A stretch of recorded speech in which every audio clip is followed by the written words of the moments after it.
до момента выезда мы 20 дней ночевали в подвале, потому что просто с ребенком, Было снаружи было страшно.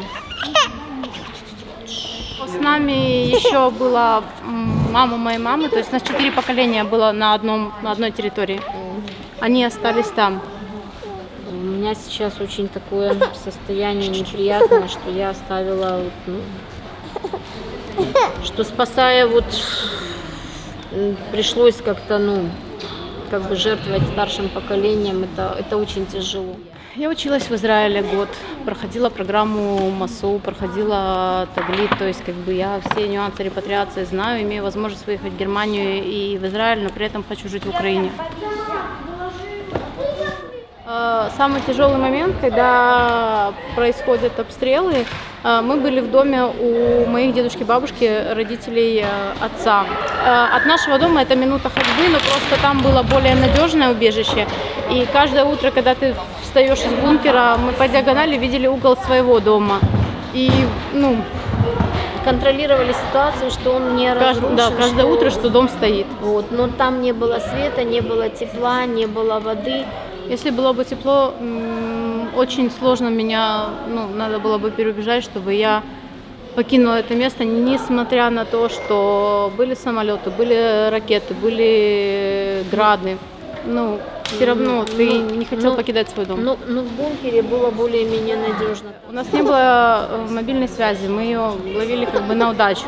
И когда я позвонила, сказала, что да, мы готовы выехать, нам на следующий день нужно было выехать из своего района, проехать по блокпостам в другой конец города и приехать собрать вещи, потому что я со своим мужем и с ребенком жила в совсем другом конце города.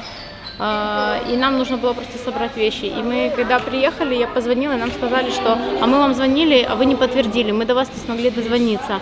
Я говорю, что вы бы не дозвонились никаким образом. И практически был вопрос, что нам может не хватить места. И нам сказали, хорошо, окей. За то время, пока мы собирались с ребенком, это было где-то 3 часа до момента выезда, звучала сирена, мы убежали в подвал соседнего дома, были обстрелы, и когда мы стояли, ждали автобус, который будет выезжать, рядом с нами в 30 метрах перелетели либо снаряды, либо ракеты, работала зенитка, то есть это воздушное пространство каким-то образом, и горел 9-этажный дом, а мы стояли на улице, ждали автобуса. Есть фейк в российских СМИ, что это украинская армия сама уничтожает свое мирное население. Ребята нас берегут, в общем-то, и если бы не они, то, в общем-то, возможно, было бы все гораздо хуже. Проблема в том, что не проблема в том, что кто-то русский или кто-то украинец. Проблема в том, что кто-то верит в дезинформации, и она работает гораздо сильнее инстинкта где-то самосохранения, сильнее здравого смысла или какой-то просто здоровой человеческой логики. Вот в этом страшно. И тут что тут нет разницы, это украинский или русский. Если такая дезинформация будет работать в любой стране, то и так будет работать именно психологическое это давление, то такая же ситуация может возникнуть в любой точке мира.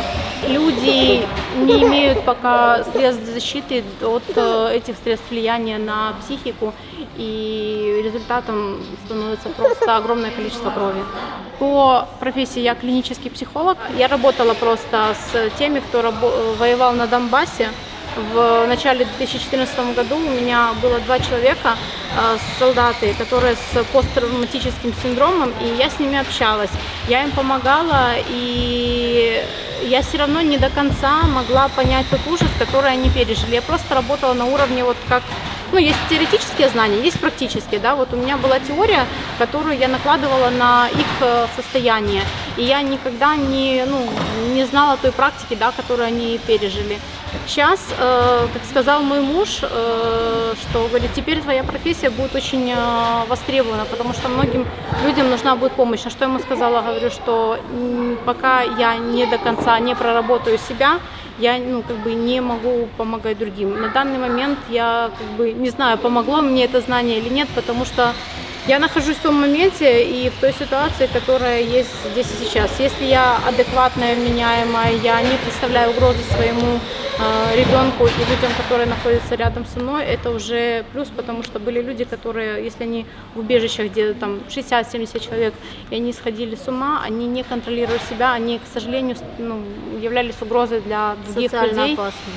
При том, что человек в этом не виноват. И помочь там в убежище волонтеры, которые там появлялись, да, они могли принести продукты, воду, но психологическая помощь работала в удаленном формате через телефонные звонки. А если нету телефонной связи, то по сути никто помочь в этом не сможет. Все вот эти 20 дней, когда были обстрелы, когда мы находились внутри, как бы в голове крутилось, три пожелания, там 3 молитвы. Я хотела, чтобы в жизни, чтобы сохранились жизни наших родных и близких, чтобы были целые дома, в которые мы сможем вернуться, и чтобы закончилась война, так как война, неважно кого с кем, факт в том, что гибнут люди с обеих сторон, гибнут военные, гибнут мирное население, гибнут дети. И это ложная идея, за которую гибнут люди. Мы желаем, чтобы прекратилось вот это, скорее закончилось. Это просто сумасшедшая, она совершенно безумная вот эта вот война, которая просто ни о чем.